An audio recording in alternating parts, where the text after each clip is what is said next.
Baik teman-teman, selamat datang kembali. Pada kesempatan kali ini saya akan membahas analisa saham harian untuk periode tanggal hari ini tanggal 6 Januari 2022 sampai dengan besok tanggal 7 Januari 2022. Jadi saya akan bahas 8 saham ya. Tadi di bagian pertama saya sudah bahas 8 saham, ini bagian kedua ya. Saya bahas 8 saham juga. Saya mulai langsung dengan IRA. Jadi IRA ini sudah saya sarankan untuk buy on weakness sebelumnya ya, 1970 ya. Kalau dia berhasil rebound atau naik lagi ke atas 1970, yang belum punya kalau mau buy silakan ya, seperti itu ya. Memang di sini garis saya 2070 ya. Kalau dia berhasil naik ke atas 2070 boleh tambah lagi atau average up. Nah, ternyata dalam perjalanannya ini sesi satu break, setelah sesi satu break ya di bawahnya 2070 Pak Sunar. Ya, sebenarnya sih itu bukan salah saya ya. Bukan berarti saya salah, enggak ya, karena saya memang nggak bisa ngatur harga sahamnya di pasar saham ya. Seperti itu ya. Jadi kalau kita perhatikan IRA ini memang dia sebelumnya pernah membentuk ekor panjang ke atas ya. Kemudian besoknya dia masih bisa naik lagi tapi nggak lama lagi sideways dan cenderung koreksi ya. Kadang-kadang kalau bentuk ekor panjang ke atas itu nggak mesti selalu turun ke bawah ya. Karena bisa naik dulu sideways kemudian turun atau seperti apa bisa aja naik lagi ya, seperti itu ya. Jadi di sini fokusnya pasang aja trailing stopnya, stop lossnya ikutin sesuai garis ya. Dari 2070 ke bawah harusnya jual dulu sebagian. Kalau dia turun lagi di bawah 1970 itu jual dulu semuanya ya untuk IRA ya. Kemudian untuk yang buy on weakness memang harganya yang saya berikan juga 1970. Artinya kalau misalnya dia yang bagi yang belum punya ya, kalau dia turun di bawah 1970, kita belinya kalau dia berhasil rebound atau naik ke atas 1970 barusan kita buy. Jadi buy-nya bertahap aja, naik ke atas 2070 tambah lagi target price-nya adalah 2180 dan 2250. Itu untuk IRA ya. Memang kecenderungan dia sebelumnya sideways-nya lebar ya, antara sekitar 1970 sampai dengan 2180-an kurang lebih ya. Itu area sideways-nya. Sempat di akhir penutupan tahun dia ditutup di bawahnya 1970 ya. Kemudian berangsur-angsur dia rebound. Jadi di sini pasang aja stop loss-nya di 1970 dan 1900 maksimumnya ya. Itu untuk IRA bagi yang sudah punya. Jadi yang mau tambah lagi, naik lagi ke atas 2070, mau tambah lagi silakan. Naik ke atas 2180 tambah lagi silakan ya. Jadi buy-nya bertahap aja, disesuaikan dengan risiko profil masing-masing ya. Kurang lebih cukup. Berikutnya untuk Mika. Nah, terus terang aja untuk Mika ini saya sudah punya sahamnya ya. Nah, memang kalau kita perhatikan di sini Mika dia sedang testing area 2200 ya. Dan ini sebelumnya kita perhatikan ya, itu dia sideways-nya lama ya, kurang lebih di bawah gini ya. Sideways di bawahnya lama, kemudian dia sampai sekitar tanggal 17 November barusan dia breakout ya. Kalau dia breakout naiknya lumayan tinggi ya seperti itu ya. Jadi terus terang aja untuk Mika ini saya sudah 2 kali lumayan profitnya lumayan ya dapatnya ya. Seperti itu ya. Jadi saya biasanya belinya sekitar area 2200. Jadi saya lihatkan dulu average saya untuk Mika itu di harga 2275 ya, seperti itu ya.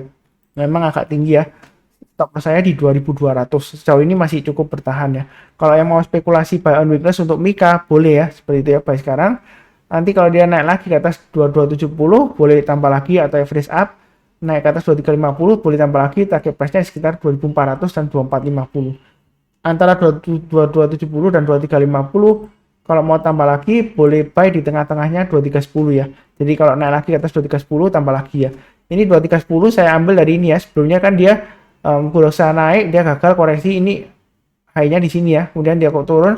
Kalau dia breakout lagi ke atas 2310 ya, kemungkinan besar dia akan berusaha untuk naik ke atas 2400 kembali ke atas ya. Jadi lumayan lah persentase profitnya ya, seperti itu ya. Dan biasanya nggak lama ya, ke 2400 ke atas.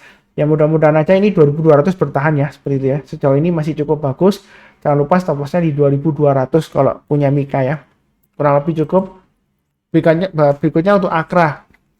Jadi Akra di sini memang dia kecenderungan sebelumnya dia koreksi ya. Kemudian rebound dia koreksi lagi. Ini kali ini dia akan berusaha untuk naik lagi ke atas 4370 ya. Sempat dia di sini hanya 4380 ya. Memang kalau kita perhatikan ini cenderungan sideways-nya lebar ya, antara sekitar 4100 sampai dengan 4370-an kurang lebih ya. Jadi kalau mau buy on weakness sekarang sebenarnya sih boleh-boleh saja, tapi belinya jangan terlalu banyak. Kalau naik lagi ke atas 4240 kita tambah lagi ya, seperti itu ya, atau average up. Naik ke atas 4370 tambah lagi, target price berikutnya dia akan berusaha untuk naik ke atas 4720 ya untuk Akra ya. Begitu ya. Bagi yang sudah punya jangan lupa stop loss-nya di 4100 dan 4010 ya. Maksimum di 3950 ya, itu stop lossnya kalau sudah punya Akra. Kalau dia turun di bawahnya 3950 lebih baik jual dulu semuanya ya. Karena kalau dia turun di bawahnya 3950 turunnya bisa jauh ya sampai 3700-an ya. Atau bahkan di low-nya di sini di sekitar 3640-an ya. Jadi saya nggak mendoakan turun ya, enggak ya. Jadi jangan salah paham kalau nonton video saya, lebih baik nontonnya dari awal sampai akhir. Kalau nontonnya di tengah-tengah nanti salah paham, hanya setengah-setengah aja, nggak lihat depannya, nanti salah paham ya. Jadi jangan lupa pasang trailing stop dan stop loss. Mau buy sekarang, buy weakness silakan. Nanti naik lagi ke atas 4240 tambah lagi ya untuk Akra ya. Sejauh ini masih cukup bagus dan bisnisnya masih lumayan bagus ya. Laporan keuangan terakhir juga nggak terlalu mengecewakan ya, bagus ya seperti itu ya. Oke, kurang lebih berikutnya untuk Cepin. Cepin ini juga saya terus terang punya sahamnya ya, seperti itu ya. Jadi untuk Cepin ini average saya di 5973 ya. Jadi memang saya suka saham-saham yang bottoming posisi seperti ini ya. Jadi ini dia memang cenderungan dia downtrend, tapi ini sudah bottom di bawah ya, kurang lebih ya. Jadi kalau mau spekulasi buy on weakness untuk Cepin memang boleh-boleh saja ya. Memang terakhir laporan keuangan kuartal 3 dia lesu ya, nggak seberapa bagus ya. Jadi tapi saya di sini fokusnya di pergerakan harganya, stop loss saya di 5925 dan 5850 ya. Jadi selama di atas 5925 masih cukup bagus. Mau buy sekarang silakan, buy-nya bertahap aja. Kalau dia berhasil breakout ke atas 6100 ya, di sini kan high-nya maksimum 6100. Kalau dia berhasil naik ke atas 6100, mau tambah lagi silakan. Naik ke atas 6175 tambah lagi silakan ya. Target price-nya sekitar 6300 dan 6500-an ya, seperti itu ya. Memang kecenderungan sekarang masih downtrend dan sekarang di area bottoming-nya di bawah ya, seperti itu ya. Bottomnya di area sekitar 5700 ya di sini ya. Jadi ya, jangan lupa pasang stop loss ya. Seperti itu. Kalau mau beli sekarang resikonya memang, kalau dibilang resikonya tinggi ya, ini kan sudah saya gariskan 5925 ya dan 5850 ya, itu stop lossnya kalau misalnya sudah punya atau buy sekarang ya. Selama di atasnya 5925 masih ada harapan untuk breakout ke atas 6100 ya dalam 1-2 minggu ke depan ya, mudah-mudahan berhasil ya. Itu kurang lebih untuk Cepin. Oke, berikutnya untuk AGII ya. Jadi untuk AGII ini memang sebelumnya saya sudah sebutkan area buy on weakness di 1650 ya kan. Dia berhasil naik, kemudian dia turun lagi koreksi. Nah kali ini dia akan berusaha untuk testing area 1395 sampai tengah 1420 ya. Nah kalau sekarang rebound hijau, apakah buy sekarang Pak Sunar? Kalau mau buy sekarang memang sebenarnya sih boleh-boleh saja, tapi masih resiko ya karena dia masih testing area 1395 sampai 1420. Kalau sudah punya ya pasang aja stop lossnya di 1395 dan 1370 kalau yang sudah punya ya. Kalau belum punya, saran saya kalau mau buy tunggu aja kalau dia sudah berhasil naik ke atas 1550 ya, itu lebih amannya. Paling cepat kalau mau curi start ya naik ke atas 1500 baru sampai ya, seperti itu ya. Karena ini memang dekat di area buy on weakness, tapi kalau masih satu candle hijau ya kita jangan buy dulu ya. Ini saya sudah gambarkan area buy on weakness, tunggu aja naik ke atas 1500 atau naik ke atas 1550 kita buy. Berikutnya setiap lipatan 50 ya, kalau dia berhasil naik ke atas 1600 tambah lagi, naik ke atas 1650 tambah lagi dan seterusnya. Target price-nya sekitar 1700 dan 1800 ya. Jadi di sini saya fokusnya ke pergerakan harganya saja ya, seperti itu ya. Memang terakhir beritanya harga gas ditekan lagi oleh pemerintah ya, seperti itu ya. Tapi karena perusahaan AGI ini beda dengan Pegas ya. Kalau Pegas kan punyanya BUMN ya. Jadi ini sebenarnya sih nggak terlalu pengaruh ya. Jadi fokusnya di pergerakan harganya saja, dan gasnya dia beda ya, agak sedikit beda ya industrinya ya. Jadi jangan disamain dengan Pegas ya, seperti itu ya. Kurang lebih cukup ya untuk AGII. Kemudian berikutnya untuk di SNG. Jadi di SNG ini dia memang di area bawah ya. Jadi kalau mau spekulasi buy on weakness sekarang sebenarnya sih boleh-boleh saja, pasang aja stop lossnya di 496 dan 482 ya.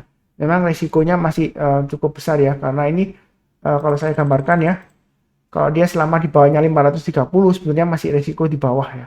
Jadi belinya mau beli sekarang bertahap aja, naik ke atas 510 tambah lagi, naik ke atas 530 tambah lagi dan seterusnya ya. Ini sudah saya gambarkan. Kalau sudah naik ke atas 530 mau tambah lagi mungkin setiap lipatan Rp10 lah ya, boleh tambah lagi average up ya. Kalau masih di bawah 530 sebenarnya masih resiko ya, jadi belinya jangan terlalu banyak.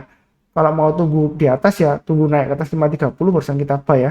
targetnya di 560, 585 dan 615. Itu kurang lebih untuk DSMG ya. Sejauh ini dia masih downtrend ya, boleh dikatakan masih downtrend walaupun sideways di bawah. Dia berusaha untuk breakout, ternyata dia masih gagal ya walaupun higher high ya tadi ya. Jadi belinya bertahap aja atau tunggu kalau dia berhasil naik ke atas 530 barusan buy ya. Seperti itu kurang lebih. Berikutnya BNII.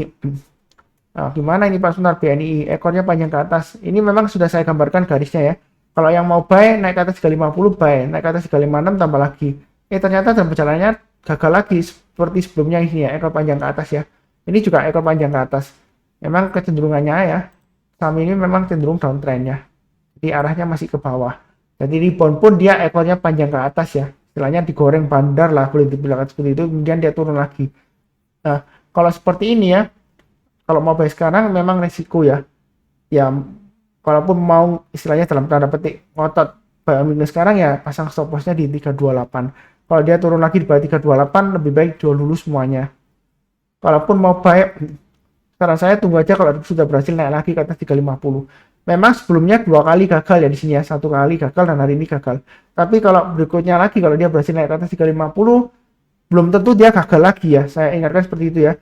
Jadi memang ini resikonya khusus bagi yang berani resiko tinggi karena seringkali volumenya hilang ya. Contohnya di sini ya. Ini naik tinggi ya. Kemudian dia berubah berbalik arah merah, kemudian besoknya volumenya hilang seperti itu ya, dan harganya cenderung turun ya. Jadi belinya jangan terlalu banyak-banyak, khusus bagi yang berani resiko tinggi ya, untuk BNII ya. Saya nggak tahu apakah ada aksi korporasi untuk BNII ya, sebentar. Sepertinya sih nggak ada ya, sebentar ya, untuk BNII. Memang beberapa bank ya masih berlomba-lomba untuk right issue ya, beberapa bank kecil-kecil ya. Jadi BNI sepertinya sih nggak ada aksi korporasi ya dalam waktu dekat ini, yang belum ada ya. Jadi mudah-mudahan aja dia berhasil naik lagi ke atas 350 ya. Jadi supaya nyangkut bisa jual ya, bisa profit ya, seperti itu ya. Kurang lebih cukup. Berikutnya KAEF. KAEF ini saya terus terang aja punya sahamnya juga ya. Jadi yang saya punya sahamnya saya sebutkan average-nya di harga 2458 ya. Jadi masih saya hold untuk KAEF ya. Jadi memang kalau trading di KAEF ini ya seringkali volumenya timbul tenggelam ya. Jadi seringkali timbul naik tinggi terus kemudian tenggelam lagi, hilang gitu ya volumenya. Jadi memang buy-nya jangan terlalu banyak ya, bertahap aja. Kalau mau buy sekarang boleh aja pakai stop loss-nya 2400 ya, atau maksimum di 2270. Memang fluktuasinya tinggi ya. Kalau dia naik lagi ke atas 2590 tambah lagi boleh, naik ke atas 2700 tambah lagi boleh ya. Target price-nya di 2910, 3070 dan 3270 ya. Itu untuk KAEF. Jadi kalau kita perhatikan ini kurang lebih sekarang dekat dengan area supportnya sejak dia bangkit di awal-awal 2020 Juli ya. Ini Juli sekitar minggu ketiga ya dia naik tinggi ya. Jadi selama bertahan di atasnya garis yang saya tepelin ini ya, kurang lebih ini di area sekitar 290 ya. Ya dia masih ada potensial lah. Memang sideways-nya lama ya, dan cenderungan sideways-nya kan di bawah ya, seperti ya, di bawah Fibonacci retracement 61,8%. Jadi resikonya masih terlalu tinggi ya kalau kita beli banyak-banyak ya. Jadi belinya bertahap aja, jangan terlalu agresif. Tapi jangan terlalu takut-takut ya. Pasang aja stop loss-nya di 2400 maksimum. Kalau masih mau hold atau tahan ya 2270 maksimum ya. Kalau 2190 terlalu jauh ya. Nanti loss-nya terlalu banyak. Jadi kurang lebih cukup ya untuk KAEF. Ini sudah totalnya ada 16 saham yang saya bahas ya. Bagian kedua sudah selesai. Jangan lupa juga cek yang bagian pertama. Yang barusan join channel ini jangan lupa subscribe, kemudian bantu like, nyalakan lonceng notifikasinya supaya nggak ketinggalan. Kemudian bantu kasih komentar ya. Kalau ada pertanyaan atau saran silahkan tulis di kolom komentar. Kurang lebih sih seperti itu ya, cukup ya. Seperti biasanya saya doakan selalu semuanya selalu sehat, damai dan sejahtera selalu. Amin. Terima kasih banyak.